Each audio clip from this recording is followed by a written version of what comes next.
کبریا صاحب جمال آ گئے حبیب کبریا صاحب جمال آ گئے حبیب کبریا صاحب جمال آ گئے.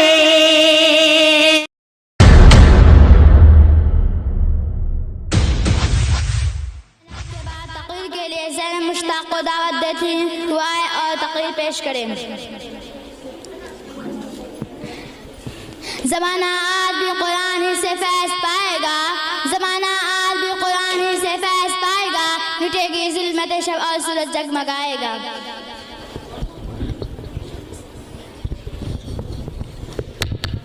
السلام علیکم ورحمۃ اللہ وبرکاتہ.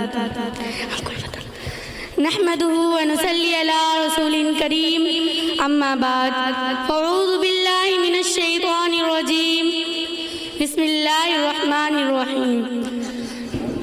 کتابوں میں جو افضل ہے اسے قرآن کہتے ہیں، کتابوں میں جو افضل ہے اسے قرآن کہتے ہیں، اسے جس نے اتارا ہے اسے رحمان کہتے ہیں، اسے جس نے اتارا ہے اسے رحمان کہتے ہیں.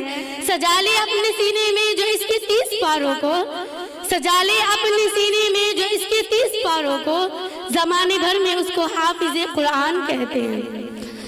حاضرین محفل، جب کوئی مسلمان قرآن مجید کو حفظ کرنا شروع کرتا ہے تو اپنے دل کے عمیق گہرائیوں میں توفیق الہی اور سعادت عظیم کا سور و سرایت کرتے ہوئے محسوس کرتا ہے کہ یہ وہ نورانی سعادت ہے جس کے مد مقابل تمام لطف و کرام سعادت ثانوی درجہ رکھتی ہے.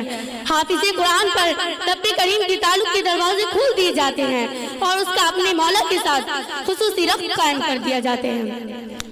اللہ عز و جل کی نصرت و مدد حافظ قرآن پر شامل حال کر دیے جاتے ہیں.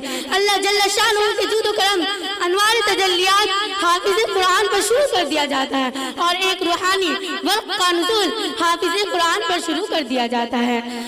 ارشاد باری تعالی ہے کہ اگر ہم یہ قرآن کسی پہاڑ پر نازل فرماتے تو اے مخاطب تو اس کو دیکھتا کہ وہ اللہ کے خوف سے جھک جاتا، پھٹ کر پاش پاش ہو جاتا.